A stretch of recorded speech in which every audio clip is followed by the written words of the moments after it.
Saudara-saudari terkasih, salam damai sejahtera dan salam jumpa kembali dalam edisi renungan hari ini. Hari ini Sabtu 12 Juni 2021, Pekan Biasa ke-10. Peringatan wajib, hati tersuci Santa Perawan Maria. Referensi renungan diambil dari surat kedua Rasul Paulus kepada jemaat di Korintus, bab 5 ayat 14 sampai dengan 21. Dan bacaan Injil diambil dari Injil Matius bab 5 ayat 33 sampai dengan 37. Saudara-saudari terkasih, hati adalah sanggar suci, tempat perjumpaan manusia dengan kehendak Allah. Peringatan wajib hati tersuci Perawan Maria yang dirayakan sehari setelah hari raya hati Yesus yang Maha Kudus pada hari ini mengingatkan kita untuk selalu membawa hati yang suci di dalam setiap perkara.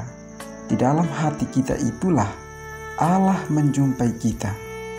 Hendaknya kita selalu menjaga hati agar tetap suci dan pantas menjadi tempat berdiamnya Sang Maha Kudus. Saudara-saudari terkasih, dalam bacaan pertama dikatakan, "Jadi siapa yang ada di dalam Kristus, ia adalah ciptaan baru. Yang lama sudah berlalu.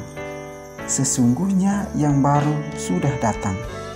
Pernyataan dalam ayat ini hendak menjelaskan kepada kita sebagai umatnya bahwa kita sungguh-sungguh sudah dikuasai dan bahkan telah diubah menjadi manusia baru. Oleh karena itu, kita yang merupakan ciptaannya harus percaya dan sungguh-sungguh menjadi pengikutnya. Mengapa demikian? Karena kita sendiri telah melihat, mengalami, dan merasakan bagaimana kasih Kristus yang sungguh besar dicurahkannya bagi kita. Saudara-saudari terkasih, dalam bacaan Injil telah menunjukkan kepada kita bagaimana seharusnya menjadi pengikut yang baik dan setia dalam hubungannya dengan bacaan pertama yang telah dikatakan bahwa kita sudah dikuasai dan menjadi pengikutnya. Hal ini bisa kita temukan dalam Injil Matius bab 5 ayat 37 yang berbunyi, "Jika ya, hendaklah kamu katakan ya, dan jika tidak, hendaklah kamu katakan tidak. Apa yang lebih daripada itu berasal dari si jahat." Yesus Kristus mau menunjukkan kepada kita yang adalah pengikutnya untuk bisa memberikan kesaksian yang sungguh-sungguh bersumber dari hati kita yang paling dalam.